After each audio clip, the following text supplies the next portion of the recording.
under? We are under God and government, a dangerous mix. We, as atheists, are on the cusp of a new civil rights movement. We are claiming for ourselves equal rights under the law.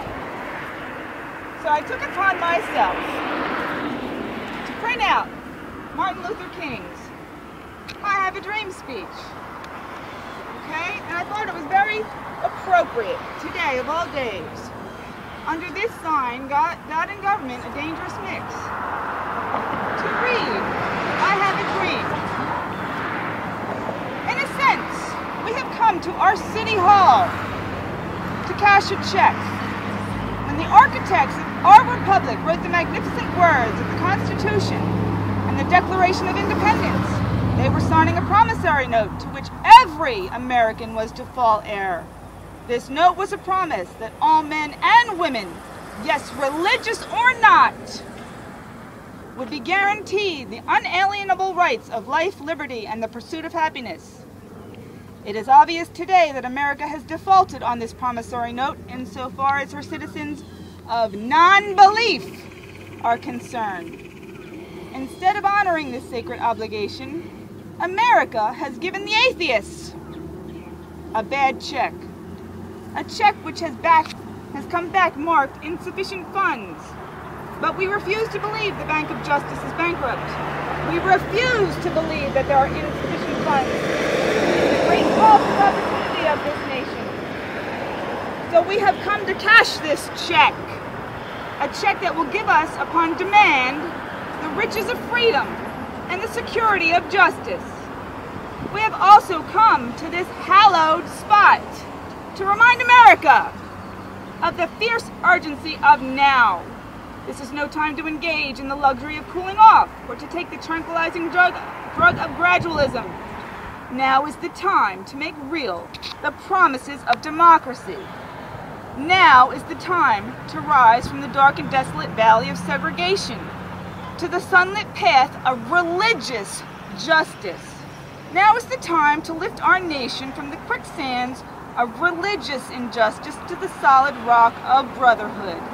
Now is the time to make justice a reality for all of this nation's children. It would be fatal for the nation to overlook the urgency of this moment.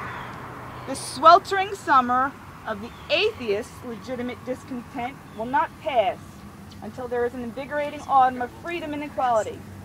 2010 is not an end, but a beginning. The beginning of the decade of the atheist.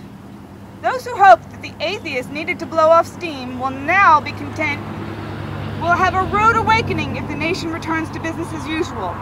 There will be neither rest nor tranquility in America until the atheist is granted her citizenship rights. The whirlwinds of revolt will continue to shake the foundations of our nation until the great day of justice emerges. But there is something that I must say to my people who stand on the warm threshold which leads into the palace of justice. In the process of gaining our rightful place, we must not be guilty of wrongful deeds. Let us not seek to satisfy our thirst for freedom by drinking from the cup of bitterness and hatred. We must forever conduct our struggle on the high plane of dignity and discipline. We must not allow our creative protest to degenerate into physical violence. Again and again, we must rise to the majestic heights of meeting physical force with regular force. The marvelous militancy which has engulfed the atheist community must not lead us to distrust of all religious people. For many of our religious brothers and sisters, as evidenced by their support, have come to realize that their destiny is tied up with our destiny. They have come to realize that their freedom is inextricably bound to our freedom. We cannot walk alone. As we walk, we must make the pledge that we shall always march ahead. We cannot turn back. There are those who are asking the devotees of civil rights, when will you be satisfied?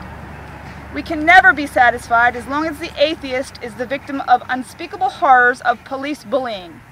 We can never be satisfied as long as our bodies cannot gain access in the halls of state assemblies or federal congressional buildings.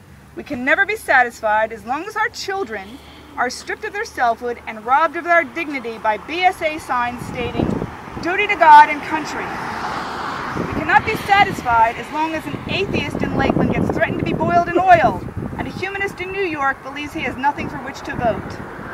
No, we are not satisfied, and we will not be satisfied until justice rolls down like waters and righteousness like a mighty stream. Go back to Mississippi, go back to Alabama, go back to South Carolina, go back to Georgia, go back to Louisiana, knowing that somehow the situation can and will be changed. Let us not wallow in the valley of despair. I say to you today, my friends, so even though we face the difficulties of today and tomorrow, I still have a dream. It is a dream deeply rooted in the American dream. I have a dream that one day this nation will rise up and live out the true meaning of its creed. We hold these truths to be self-evident, that all people are created equal. I have a dream that one day in the orange groves of Lakeland, the atheist and the black man will be able to sit down together at the table of humanhood and find common ground in the Constitution. I have a dream that one day, even in the state of Florida, a state sweltering with the heat of injustice, sweltering with the heat of oppression, will be transformed into an oasis of freedom and justice. I have a dream that all little children will one day live in a nation where they will not be judged by their lack of belief, but by the content of their character. I have a dream today. I have a dream that one day out in Texas, with its vicious religionists, with its governor having his lips dripping with the words of intelligent design and creationism, one day, right in Texas, little atheist boys and atheist girls will be able to join hands with little Christian boys and Christian girls as sisters and brothers. I have a dream today. I have a dream that one day every valley shall be exalted, every hill and mountain shall be made low, the rough places will be made plain, and the crooked places will be made straight. And the falseness of the Lord shall be revealed, and all flesh shall see it together. This is our hope. This is the belief that I moved to the south with. With this belief, we will be able to hew out of the mountain of despair a stone of hope.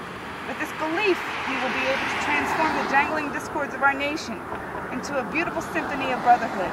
With this belief, we will be able to work together, to find evidence together, to struggle together, to go to jail together, to stand up for freedom together, knowing that we will be free one day. This will be the day when all of the nation's children will be able to sing with a new meaning. My country, 'tis of thee, sweet land of liberty, of thee I sing. And where my fathers died, land of the pilgrim's pride, from every mountainside, let freedom ring. And if America is to be a great nation, this must become true. So let freedom ring from the prodigious hilltops of New Hampshire. Let freedom ring from the mighty mountains of New York. Let freedom ring from the heightened Alleghenies of Pennsylvania. Let freedom ring from the snow-capped Rockies of Colorado. Let freedom ring from the curvaceous slopes of California. But not only that, let freedom ring from Stone Mountain of Georgia. Let freedom ring from Lookout Mountain of Tennessee. Let freedom ring from every hill and molehill of Mississippi. From every mountainside, let freedom ring. And when this happens, when we allow freedom to ring, when we let it ring from every village and every hamlet, every state and every city, we will be able to speed up that day when all of the nation's children, black men and white men, Jews and Gentiles, Protestants and Catholics, and of course atheists, will be able to join hands and sing in the words of the old Negro spiritual, free at last, thank reason and rationality, we are free at last! And Glenn Beck will disappear off the planet.